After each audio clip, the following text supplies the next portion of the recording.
fag capitals of the world. Reds Live, the pregame show presented by Ray St. Clair Roofing. And we come your way prior to every single Reds game.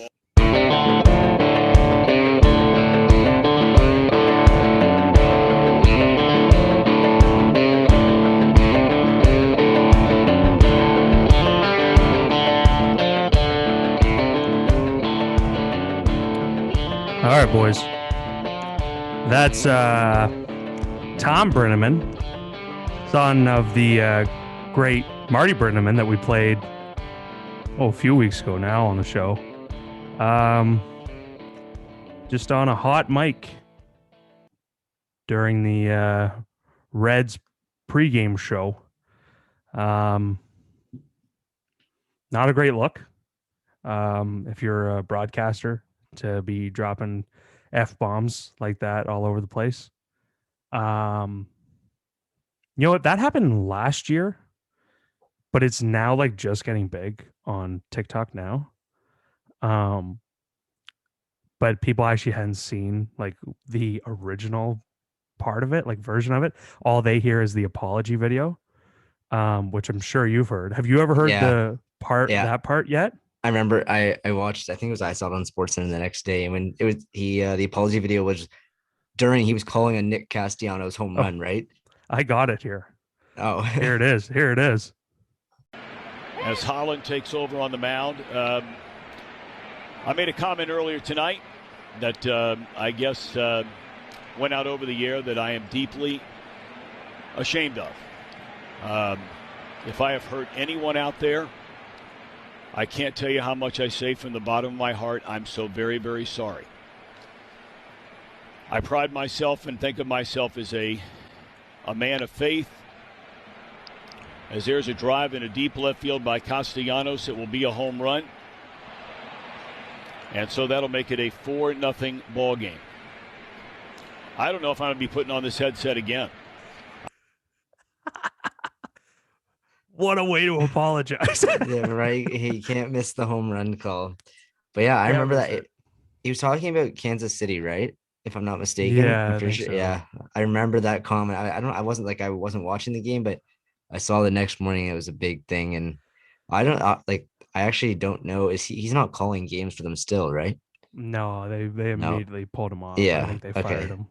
Yeah, that's what I thought. I wasn't sure. You didn't really hear much after that. Like I know they just said he's I think suspended indefinitely was how they worded it, but I didn't know how long or if anything had been updated with that. But yeah. Well, I just think that's the funniest way in the world to apologize for something you said. So now from now on, that is how I'm apologizing on this show. So is there anything that you think I should be apologizing for besides the Connor McDavid? I think I'm still waiting for that apology, but yeah, whenever you feel like it, you can. Maybe Jake Paul. So how about we do a little dry run of me apologizing to Jake Paul for saying he wouldn't beat Ben Askren. Okay. I said something a few weeks ago on the show about Jake Paul and how he would not beat Ben Askren in a boxing match. I'm deeply saddened to say that I was wrong when I said that as Votto comes to the plate. You know, I don't know where I got that information of saying Ben Askren would win, but I was wrong. I'm sorry. I don't know if I'm ever going to wear this headset again. It just saddens me to see that as this ball is lifted into right field and it'll be caught on 2 down. That's how I'm going to apologize from ever. That was pretty good. Anyway, welcome back, everybody, to Taking All Bets, episode 17 now. Today, those clips are preemptive. We are doing our all-time MLB team.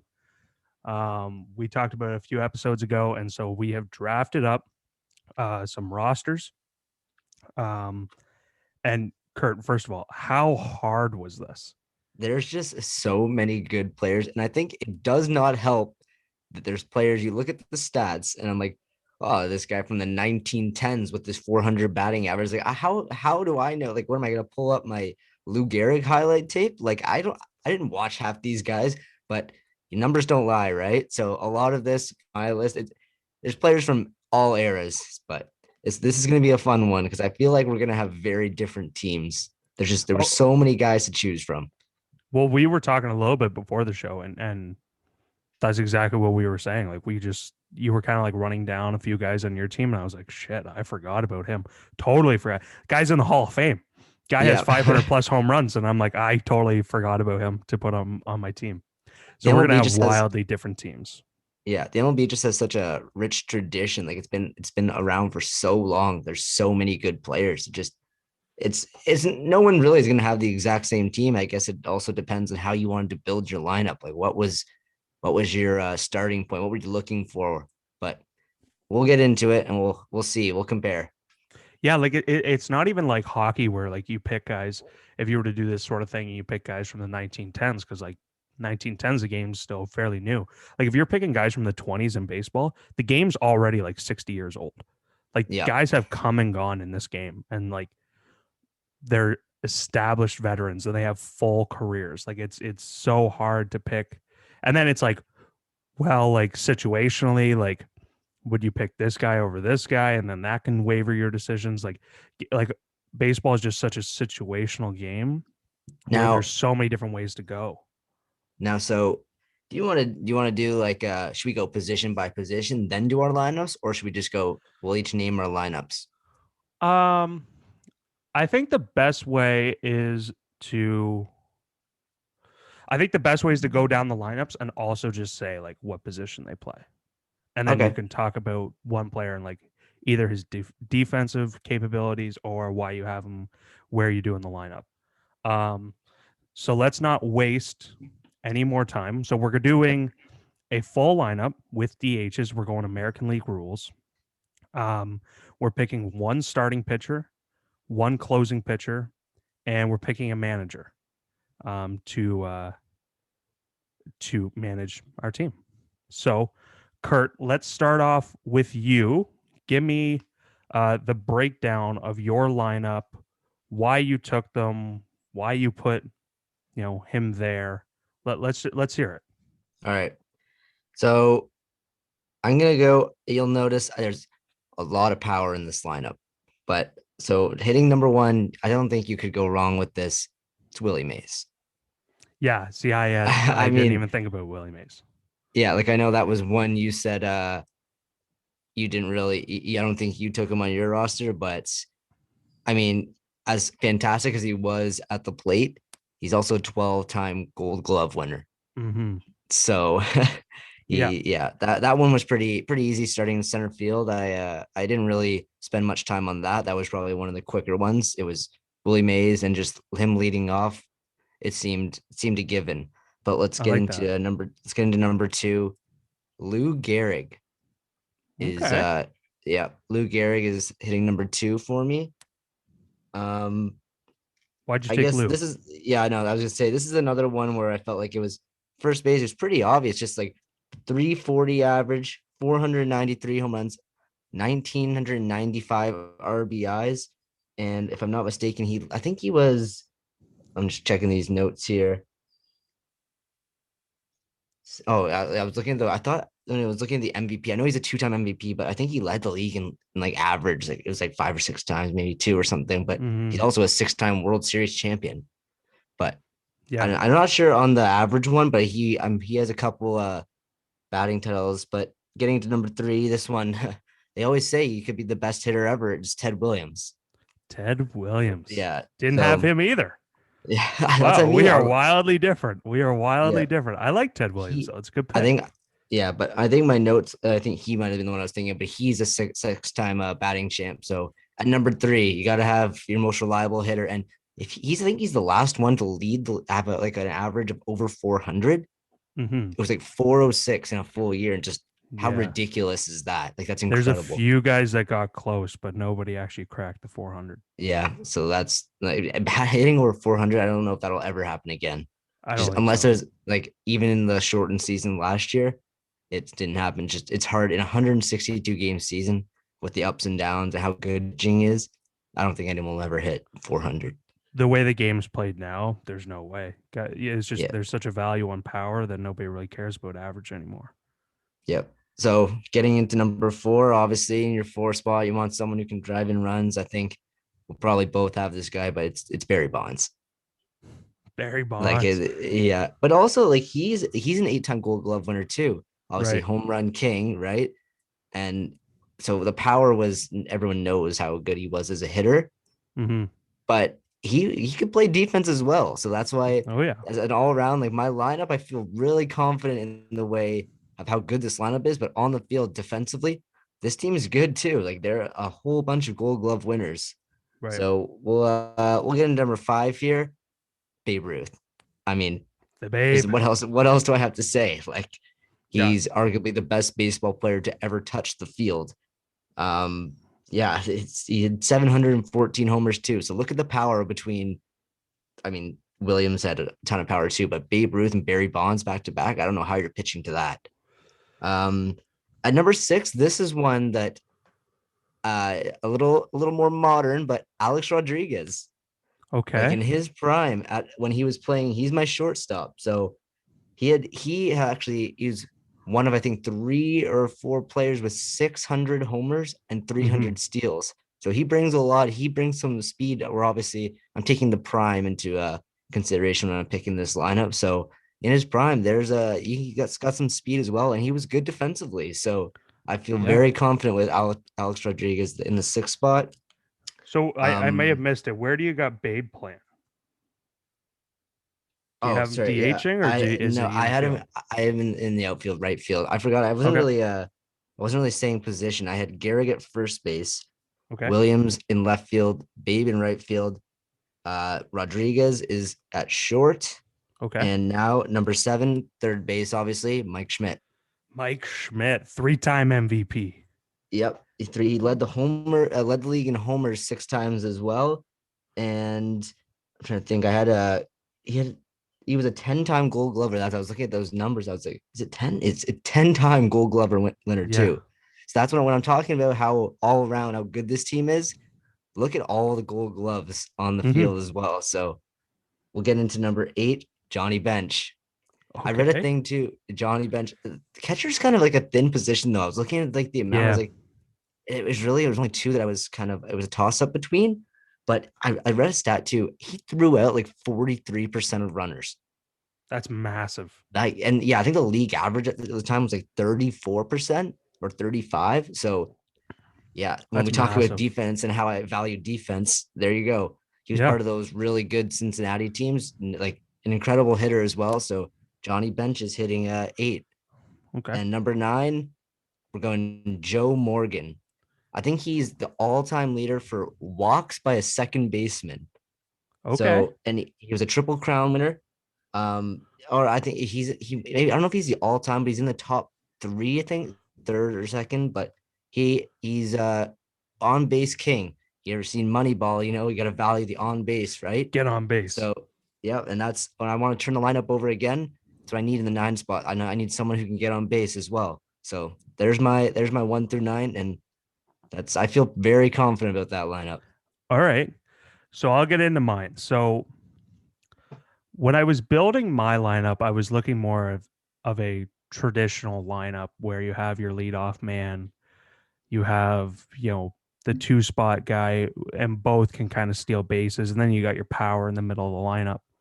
Yeah. So starting off my lineup, playing in right field, it was really only between 2 guys that I was debating on, and one of them is my bench bat. But starting in right field is the late great Tony Gwynn. Guy had a Okay. 338 career average with a high of 390 one year. 390. Yep. That's We're so talking crazy. Yeah, we were just talking about how hard it is to get to 400, and 390 is pretty close. So that is incredible. I mean, he just like there's so many stories of Tony Gwynn like just going up to the plate in an MLB game and just being like, I'll hit one to right, I'll hit one to center, I'll hit one to left. And he did it. It's just Yep. so easy, so natural to him. I like Not that a lot of pick. power, 135 home runs, but 319 stolen bases. So we got a little speed there up front. Um, with a career high in stolen bases of 56. He's a 15-time All-Star, 7-time Silver Slugger. He's a 5-time Gold Glove, so he's still excellent in the outfield.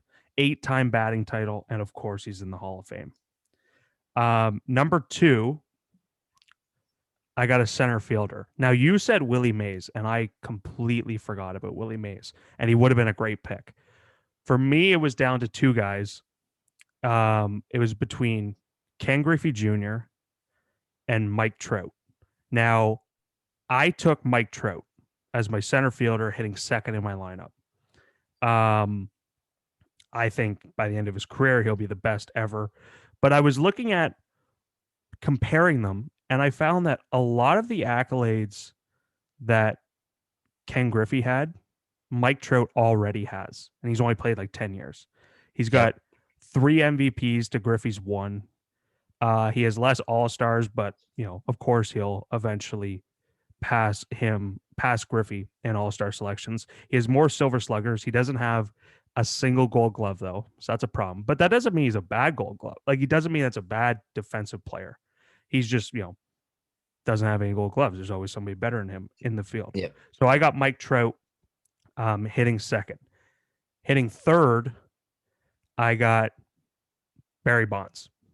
Barry Okay. Bonds is going to be hitting third for me, a 298 career average with a high of 370. Again, 370. It's so crazy. Yeah. Of course, you said the home run king.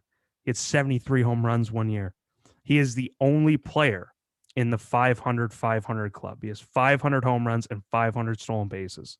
That's crazy. I And think you I know think what? people forget about that. Like how Yeah. he in his prime, he could steal bases. Like Yeah. say what you want about post like possible steroid use. He was still, you can't deny before whatever when he first came to the league, he still had that ability to with a ton of speed to steal a lot of bases. He So won I like multiple that. MVPs before you could really even see like differences in his body. Yeah. Like when he was a scrawny little kid, he was still winning MVPs. He was going to go to the Hall of Fame, steroids or not. Now that he has And taken steroids, it's iffy. I think he'll get in though eventually. yeah, Um, I think he has to. Just the stats, they're too incredible. yeah, Like you look at those stats, like he has to be there. 7 times he was an MVP, 14 times he was an All-Star, 12 times he was a Silver Slugger. He has 8 Gold Gloves, 2-time batting champion. I mean, guy hitting third in your lineup. You can't ask for anything better than that. So he's in left field for me. Batting fourth is my DH, Babe Ruth. Of course, you talked Okay. about him, the home run king for years and years and years. Now, I don't think back in the 20s and 30s they really had. I don't know. I don't think they had like Silver Sluggers and Gold Gloves and anything kind of like that, like specific awards. But because I'm assuming if they did, I mean, Babe Ruth would have like 34 Silver Slugger awards. Like the guy was just unreal. Yeah. Um, so I'm taking Babe Ruth at 4. He's hitting cleanup for me. At 5 is my shortstop, Alex Rodriguez. Okay. So we're getting a little similar Now, here. so we got a few. That's 3, I think, that are the same. But I mean, Yeah, that was bound to happen. A few that were the same. But right. all right, yeah. Let's hear what you got to say So about him then. so A-Rod again is another one of those guys that I think even if he had never taken steroids, he would have gotten to the Hall of Fame. Like he was so good. I mean, the guy played in the majors at 18 years old. Like only a handful of guys do Yeah. that ever. And so I think he's a great guy to pick. He's a 2-time Gold Glover. He's a batting champion. He's a 14-time All-Star, 3-time MVP, 10-time Silver Slugger. I mean, this guy just rakes and plays great defense. So he's hitting 5th for me. At 6, For first base, I don't have Lou Gehrig. I have Albert Pujols. Okay. You know what? Albert Pujols is going to play That's a first good base one for me. still. Yeah. So he has a 298 career average, and the last few years has not been good. He's been 240s, 250s for most of his career. I think he's the only player, I could be wrong. I think he's the only player that in his first 10 years in the league, he hit 300 with at least 30 home runs every year and at least like 100 RBIs or like 90 RBIs. It was something like that. He's just incredibly, like, they call him the machine because that's just what he is. 667 career home runs, 10 All-Stars, 6 Silver Sluggers, 3 MVPs again, 2 Gold Gloves. I mean, the guy could play in the field and he just crushes baseballs. But I forgot about Lou Gehrig until you said him previously. Hitting 7th for me is my third baseman. Now, third, I did have some problems picking. There's guys like George Brett, 305 average. Guy hit 390 one year. Over 300 home runs. He's an MVP. He's an all-star. He's Gold Glover. I mean, he's just great. There's guys like Mike Schmidt, you said, with all the Gold Gloves and 3 MVPs and all the all-star selections, Silver Sluggers, World Series. Mike Schmidt's a great guy to pick. For me, this might be a little controversial. I'm going to take current Nolan Arenado. Wow. Okay. So I'm going to take Nolan Arenado. That coming. So the reason I'm taking Arenado is he doesn't have MVPs yet. We don't know. But I'm taking him because when I looked at if I took the first 7 years of Arenado's career and I compared it to the first 7 years of Mike Schmidt's career, first 7 full seasons, because like obviously this season just started last year. They only played 60 games, so those don't really count. So when you take the first 7 full years of their careers, Arenado has a better average. He has more home runs. He has more Gold Gloves. The guy has played, I think it's like 9 years, 10 years, 3 of them part seasons. He has 8 Gold Gloves already. I think he has like 4 platinum gold or gloves. It's just wild. So I think he's the best defensive third baseman of all time. And the guy's got power for days. He's already got 239 home runs. 42 is his career high.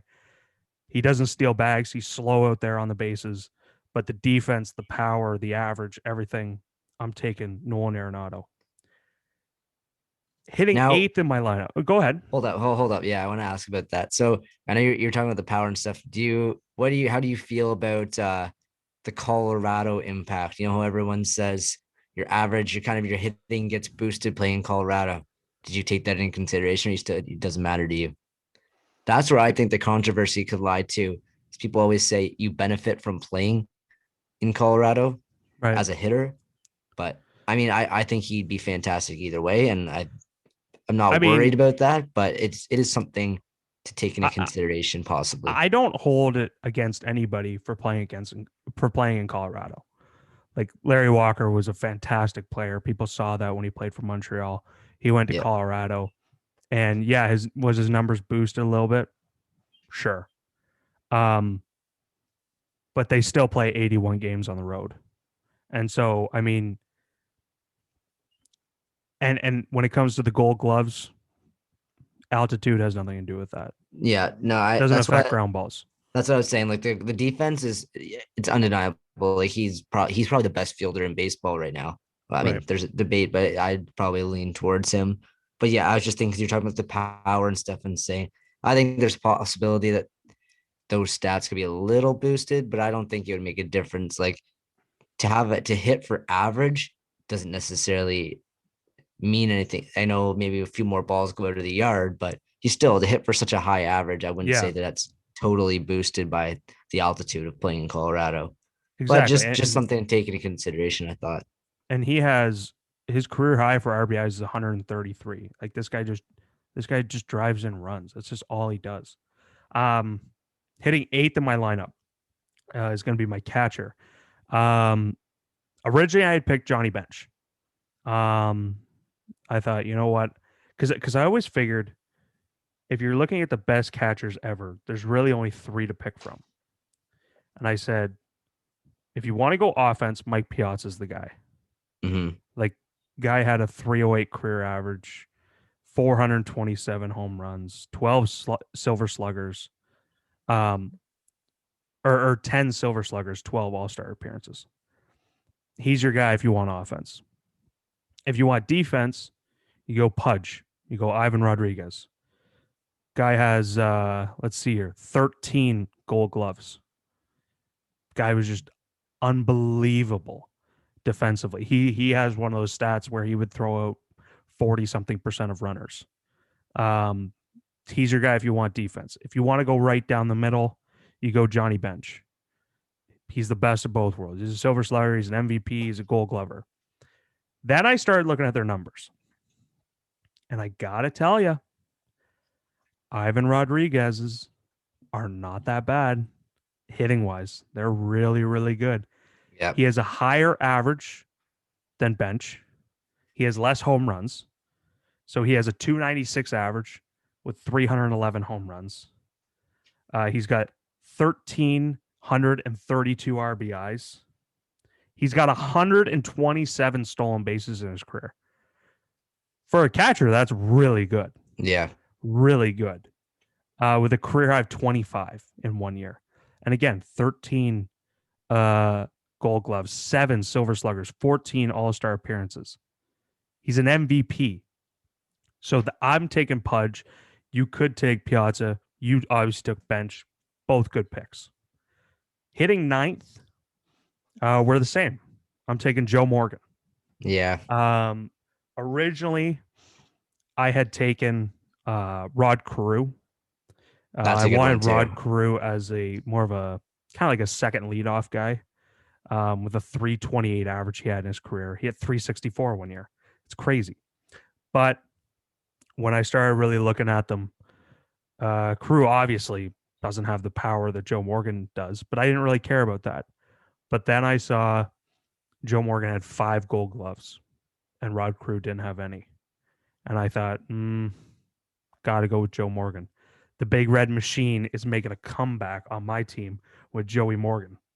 2-time MVP, of course. 268 home runs. I mean, the guy is just an all-around great second baseman. So Now, sorry, go ahead.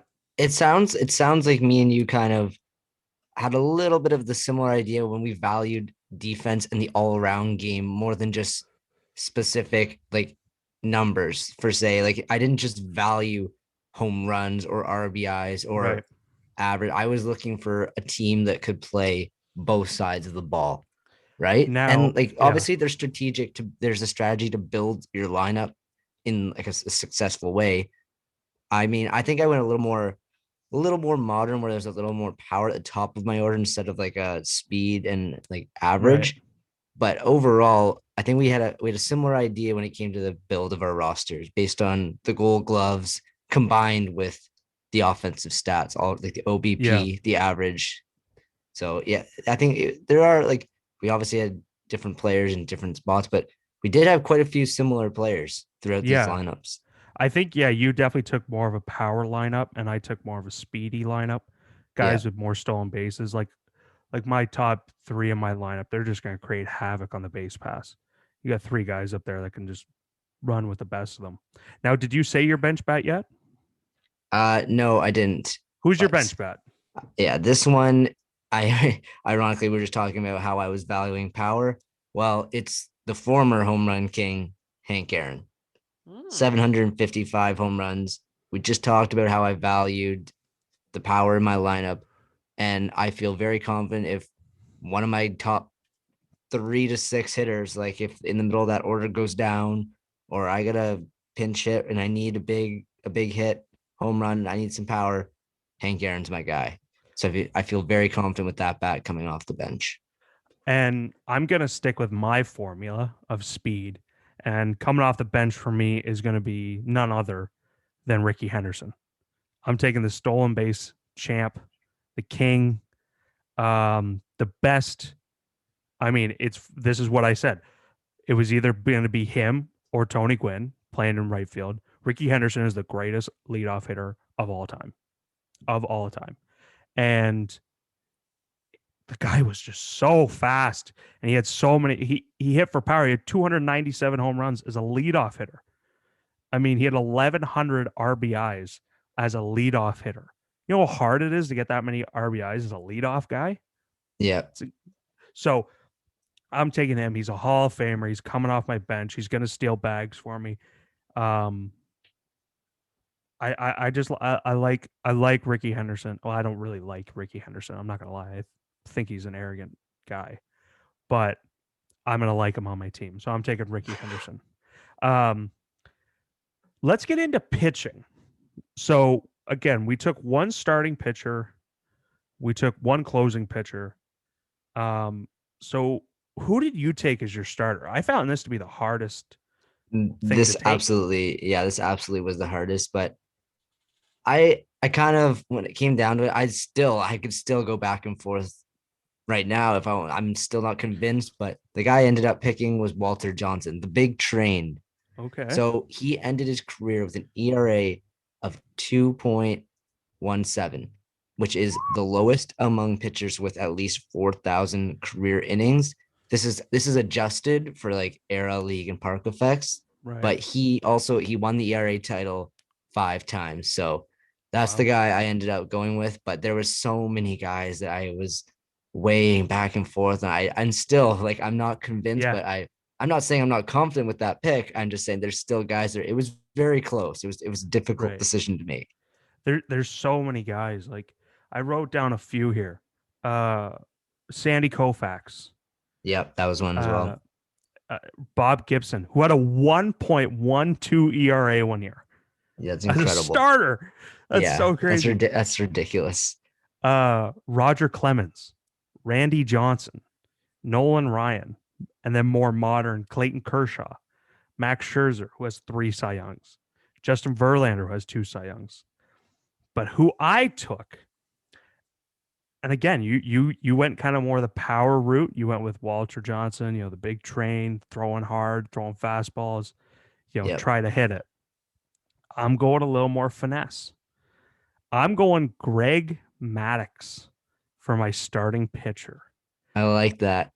Greg Maddux had a 3.16 career ERA with a career best of 156. The guy has over 3,000 strikeouts, 3,371 to be specific. He has 999 walks. His career best was he walked 20 guys in 1 year. And there's a crazy stat where it's like Greg Maddux faced like 20,000 batters in his career.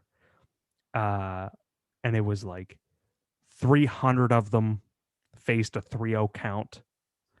And like 120 of those were intentional walks. Wow. This guy lived on the edges and won most of the time. Most pitchers can't do that. That's a pretty incredible stat. Like that walk rate, that's unheard of. He just threw junk all the time. He has 4 Cy Youngs, 8 All-Star appearances, and get ready for this, 18 Gold Gloves. 18. If you hit it anywhere near the mound, this guy's going to pick it. I mean, he's in the Hall of Fame. I'm taking him. There's a lot of pitchers you could have took in this situation. And I'm just I'm comfortable with Greg Maddux on the mound for me. Now, a closing pitcher. Who did you take? I feel like this one was another one that was pretty easy for me. I think it's got to be Mariano Rivera. He's a saves king. He's a 5-time World Series champion. I did not have a hard time picking him. You could say probably, I think he's easily the most clutch baseball player to ever play. Okay. Yeah. All right. So I like that. That's who I'm going with. Now, I had Mariano wrote down here. And then today, I said no. I said I'm not taking Mariano Rivera as my closing pitcher. And a lot of people are going to get upset with that. The guy had 652 saves. How can you not take Mariano Rivera? I'll tell you why. I'm taking Dennis Eckersley as my closing pitcher. And before you get on me about it, Dennis Eckersley had a 2.96 career ERA. Well, that's not entirely true because for 2/3 of his career, he was a starting pitcher. And then he moved to the bullpen with Oakland. And that's when his career took off.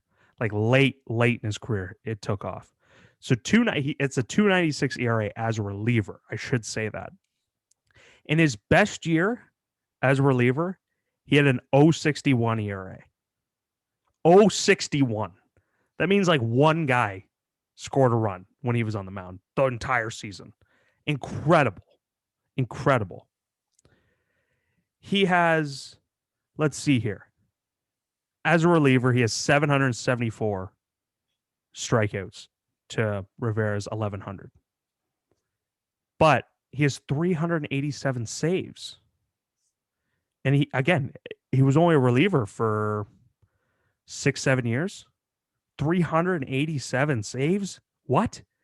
I think he's the only reliever, I could be wrong, the only reliever ever to win MVP.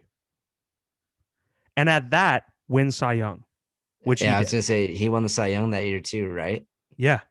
A reliever wins Cy Young and MVP. That's crazy.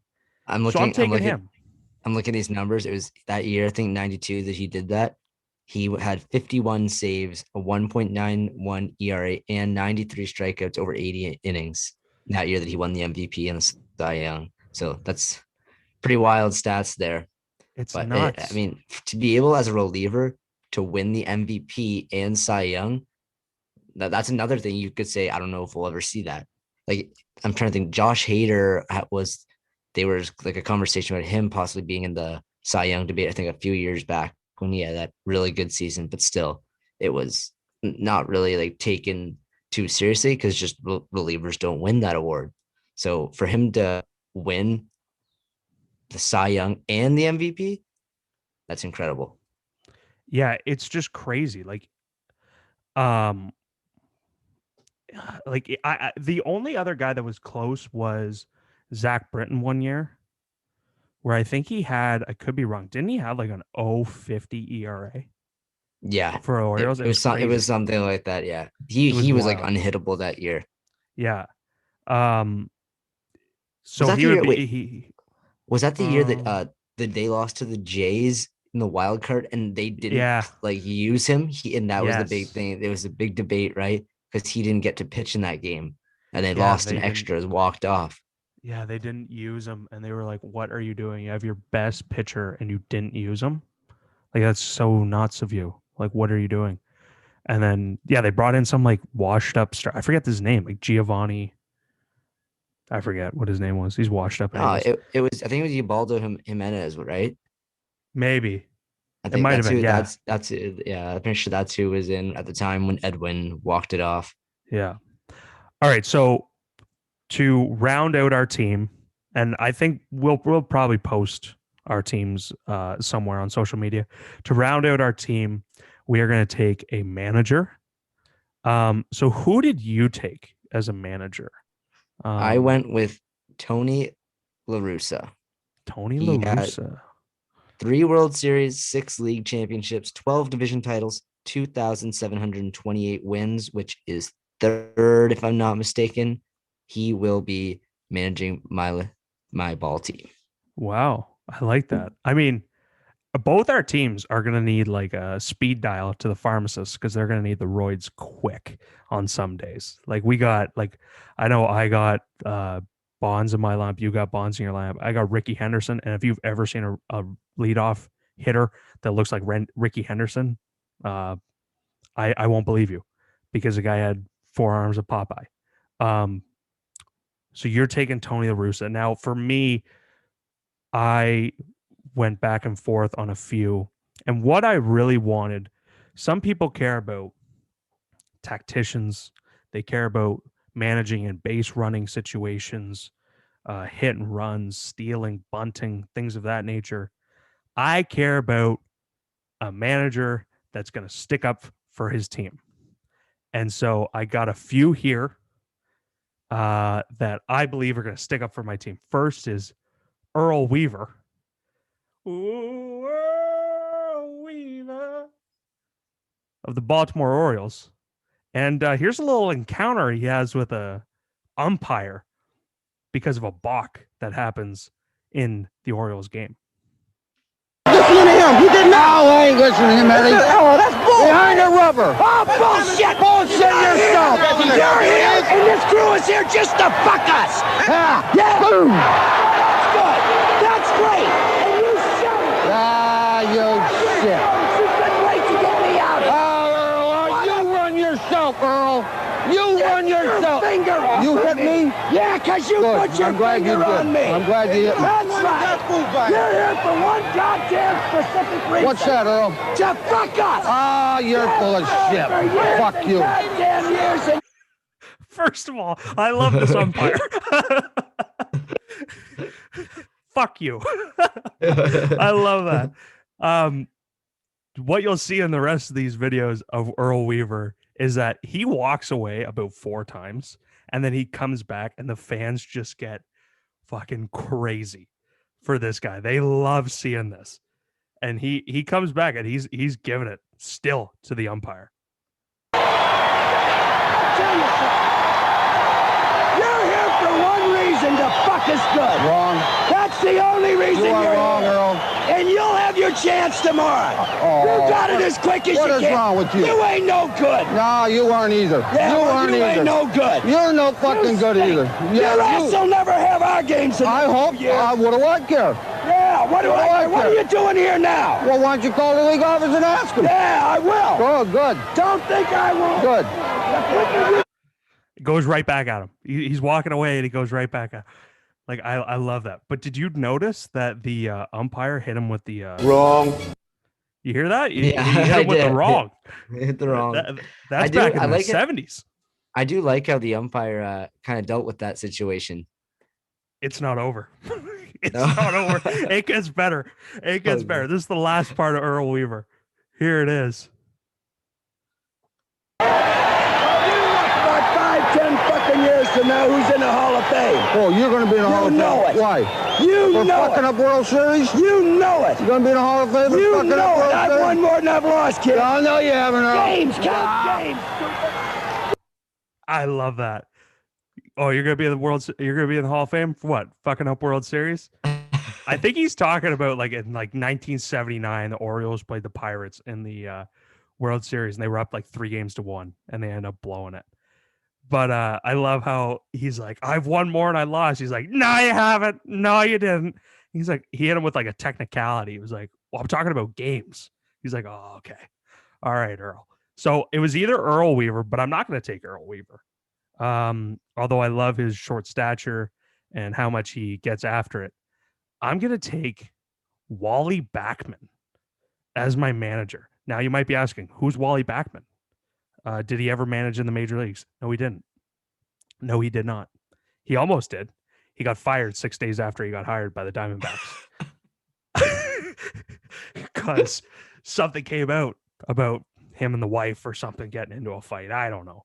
I don't think it was ever proven. But yeah, Wally, here he is. He's coaching. This used to be a show, and I think it's called Playing for Peanuts, and it's on YouTube, and it's actually a really good show.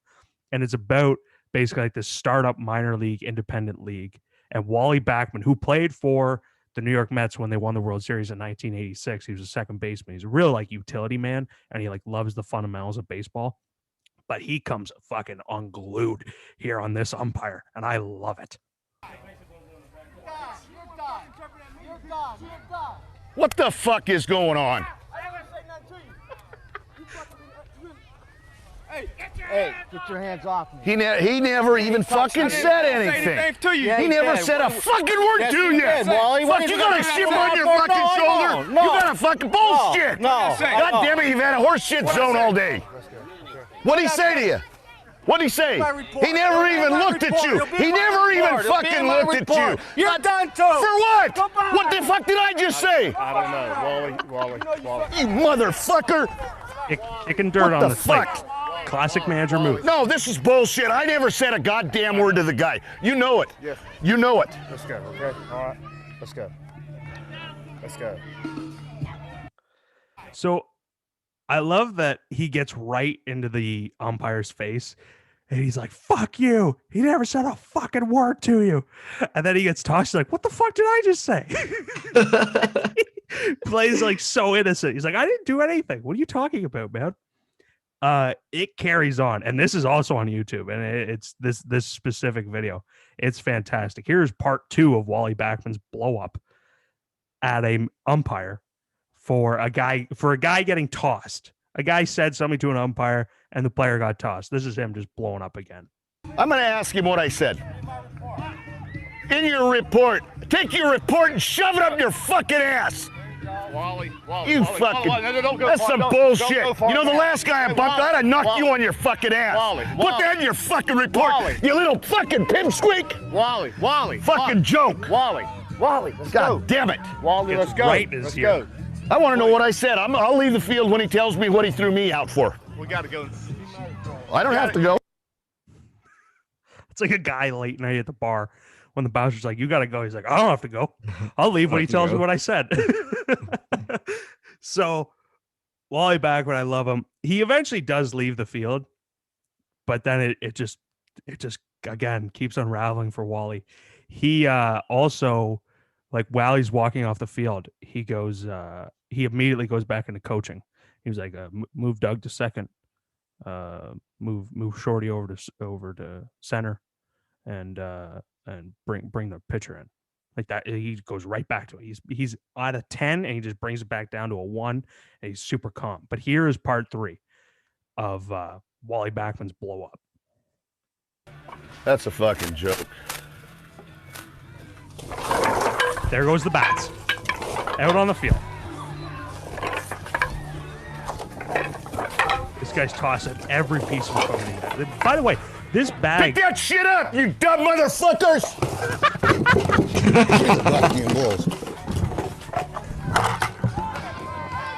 Pick that shit up, you piece of shit! Tosses the balls. But look at this bag Catcher, with all get out of the way! this bag with all the Get bats out of the in it. way! It's like the clown car of baseball bats. Like, there's just 1,000 bats in this thing. He just There's keeps so playing many. it. He has littered the field, and you can see the guys in the background that are his players, and they are dying laughing. They think this is so funny. It keeps going. There's still more bats. Let's go have a beer, Doc. There it is. Wrap it up. Take it to the clubhouse. So I'm taking Wally. I want Wally on my team. God, I love Wally Backman. Just such an interesting guy. And if he's out there managing my team, he's not going to let shit go down. So No, absolutely not. So we're going to wrap it up. I guess before that, we'll get to some picks, eh? Do you got any picks? I'll go here. I'll get some picks going. All right. Let's see here. In light of today's show, I am going to go all baseball for Monday night. And my picks are as follows. So on Monday night, I am taking the Blue Jays. They are in town against the Athletics. Steven Matz is on the mound. Marcus Semien back to Oakland for the first time. Exactly. Returning to Oakland, where I didn't know he's actually from. Yeah. I know he's actually from Oakland. Yep. Also on Monday night, I'm going to take the Twins over the Rangers.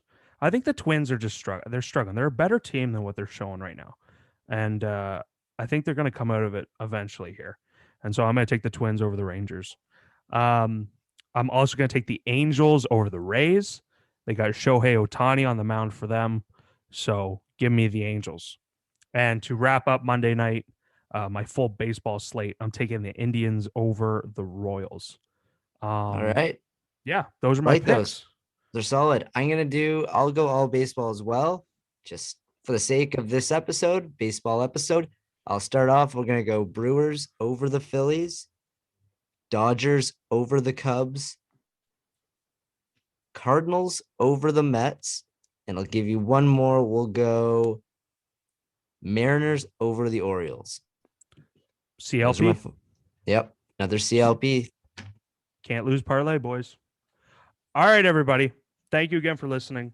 We'll be back Wednesday. Bye, everybody.